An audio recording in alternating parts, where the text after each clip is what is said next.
V protikoronskem paketu 1 se predvideva sedaj kot vstopni pogoj do tistih, ki bodo lahko koristili tudi ukrepe na čakanju, pogoj, da bo letni promet padel za 10% ali več v primerjavi z predkriznim obdobjem. Poenostavljajo se tudi nekateri izračuni, seveda za tiste, ki so recimo začeli s poslovanjem sredi lanskega leta ali pa celo v letošnjem letu. Za tiste v letošnjem letu se pač upošteva mesečno povprečje po krizi v primerjavi z povprečjem pred krizo, tako da se v tem smislu tudi naslavlja tiste najpomembnejše pripombe strani gospodarstva, ki so se nanašale na protikoronski paket 1.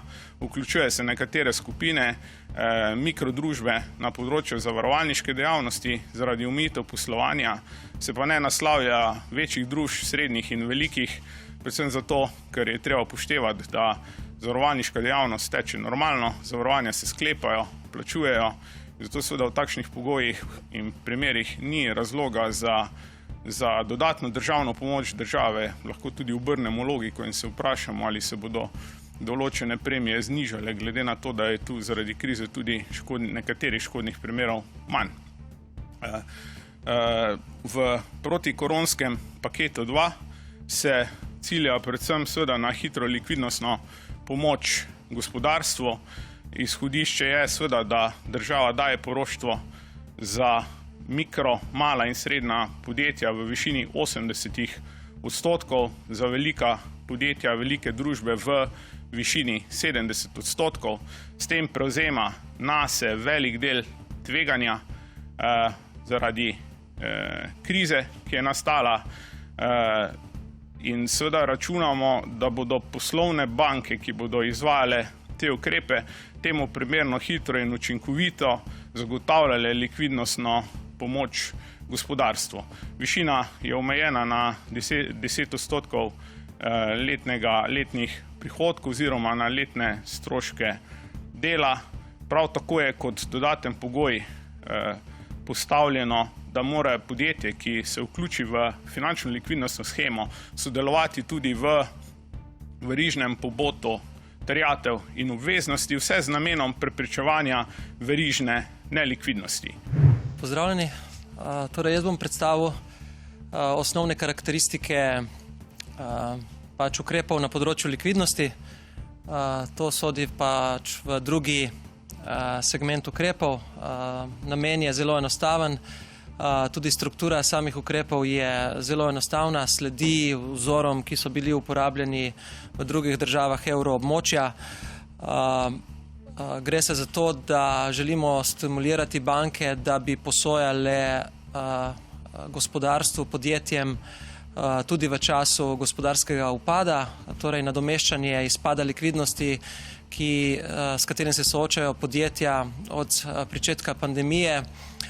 Te težave se ta trenutek kopičijo in bodo po predvidevanjih dosegle vrh konec tega meseca ter v mesecu maju.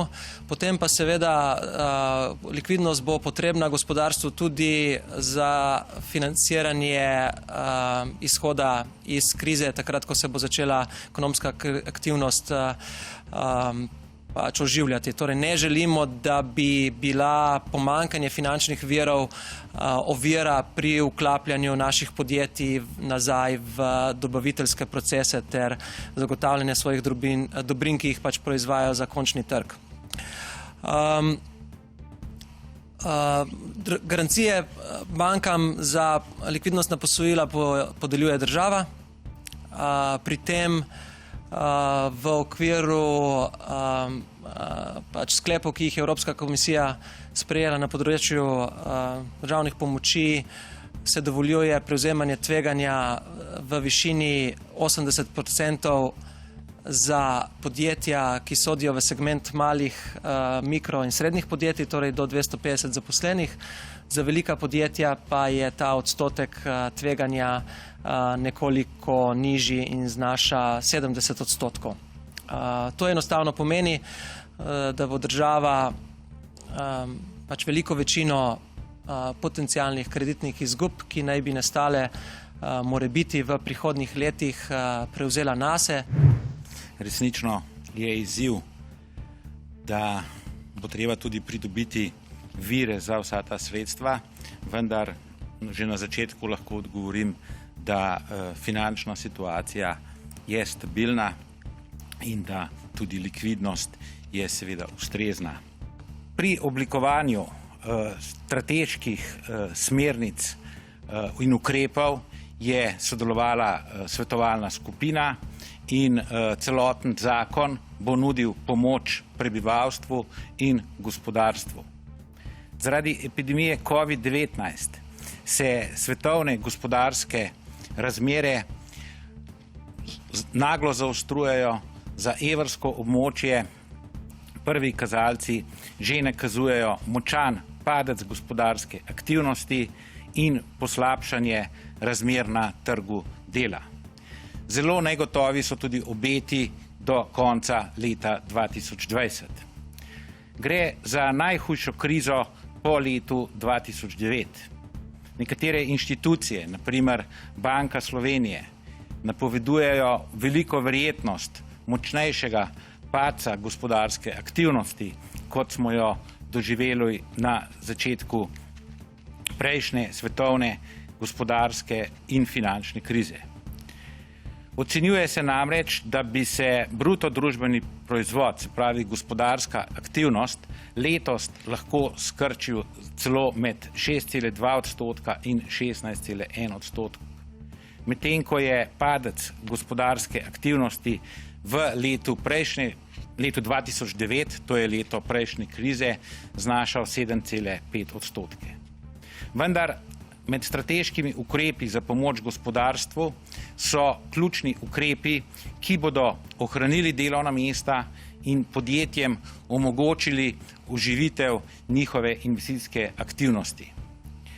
Zavedamo se, da je prav zagotovitev likvidnosti trenutno ena največjih težav, oziroma da so likvidnostna vprašanja ena največjih težav gospodarstva.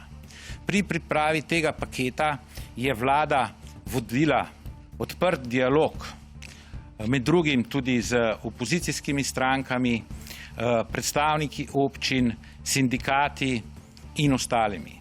Iskala je najboljše rešitve v okviru zmožnosti naše države.